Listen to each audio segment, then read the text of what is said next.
This blog was set up to address many of the economic issues facing the economic meltdown, or should I say the death watch of the United States financial system and the world's financial system. This is primarily that. There are many signs, showing forth that as the physical body dies, those of us that had our loved ones in hospice or in a final death state, we know that you've seen some of the signs.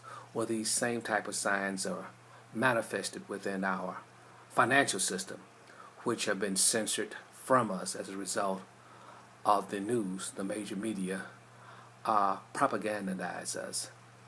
And as it has been pointed out, that how our taste, our political ideas, our ideas are shaped and formed by the tube. It's no wonder that 98% of Americans are totally oblivious to what is going on in our current economic system, the United States economic system. As the President gave his address last night, this is all a dog and pony show, folks. Whether we're talking about the debt ceiling that we have or the sequester of funds, none of these address the issues. In short, what they should be telling us is that we need a new financial system. This thing is over with. Not that it's the death of capitalism, but the socialist ideas that have been put forth, as Martha Thatcher, former Prime Minister of England, had said.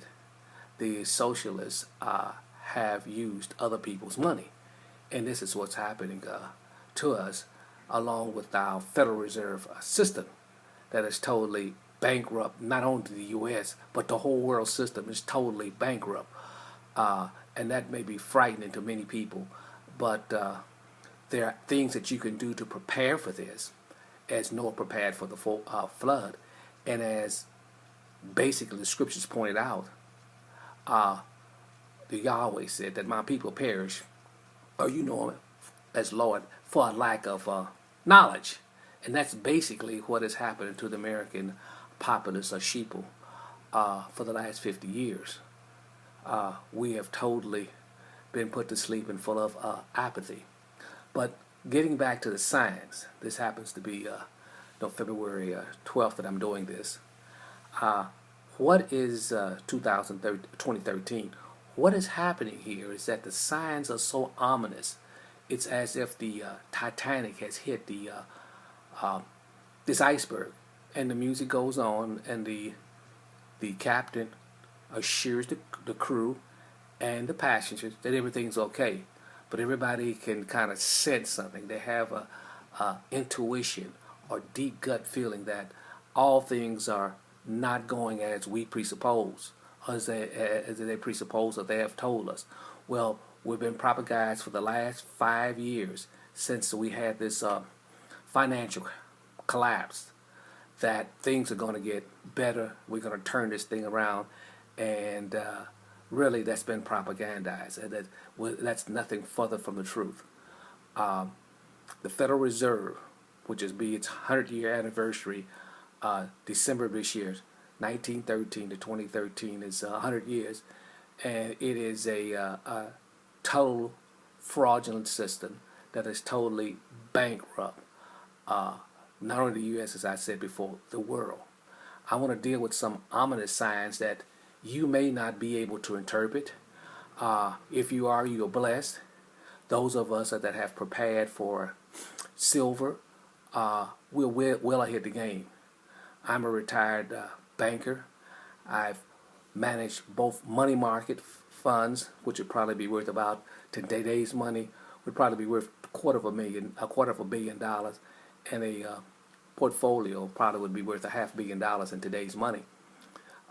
Back in the 70s, and I have never seen such corruption, malfeasance in all my life. This is unparalleled in the history of the world.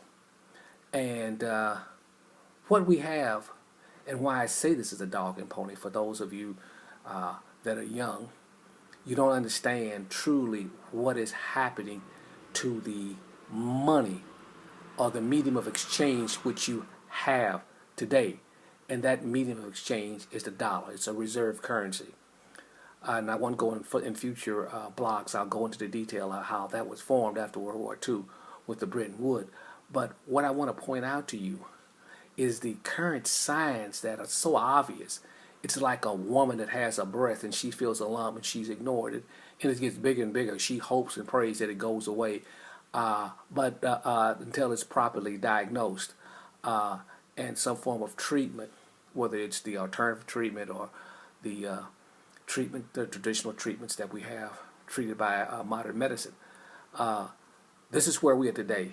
I mean, we have a school of ideology that believes that by printing more money out of thin air, that they can hope to jumpstart this economy into prosperity or economic growth, whereby they can eventually pay back this huge amount of debt that we have, and that's really an impossibility.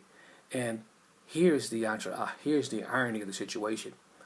The Federal Reserve, in the last 5 years, this thing began in 2006 with the subprime and the collapse of the derivative market-backed securities and the collapse of Wall Street, which collapsed the whole world. The Federal Reserve, to save the world, should I say, instead of putting us through the system, putting us through the whole thing, and getting this situation rectified. By that I mean by putting us through bankruptcy.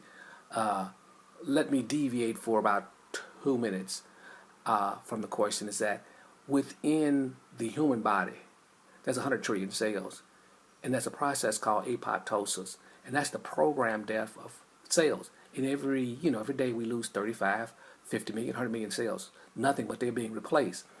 Within our economy, what happened as a result of this thing, the banking system should have been put through bankruptcy worldwide and restarted. And those situations, those banks should have been put to death.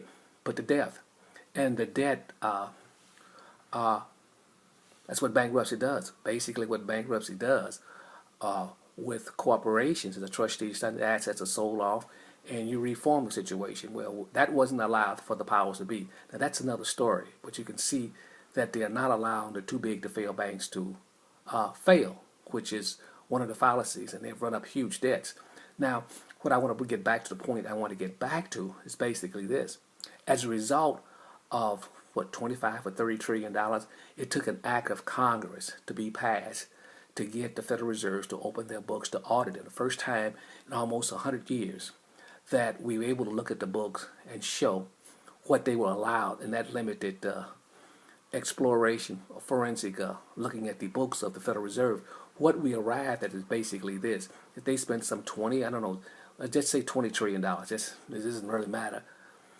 Giving money created out of thin air to many of these corporations, and that was put us on basically life support, triage as they would call it, and we on basically for life support system. So we spent $20 trillion. We had stimulus packages, QE1, QE2, QE4, and a whole host of things that they probably haven't even told us. Nevertheless, fourth quarter of 2012, we had negative GNP. In other words, all the goods and services. Can you believe that we, after spending this huge amount of money, never reducing unemployment, and have increased debt. The real estate thing is totally a mess. It has never been reconciled. So, and banks are carrying on their books toxic debt at the original value. They've not been reduced to current market value. So we are not anywhere near solving anything. We're just creating more money out of nothing. And it's part of the fractional reserve system, which basically it does two things to the average person, which he has not understood. It undermines, one of the first things it undermines is the currency, the value of the currency that they create to buy the bonds to keep the interest rates at zero. And that's another story. We'll talk about that later. The other thing, the impact of what this has on savers, and how long can we do this as the Federal Reserve continues to print money infinite. As Jim Sinclair, one of the financial gold bugs experts, have pointed out that they're going to do it till the cows come home, and many other people, Eric Sprout, many other, have pointed out that this fallacy is not going.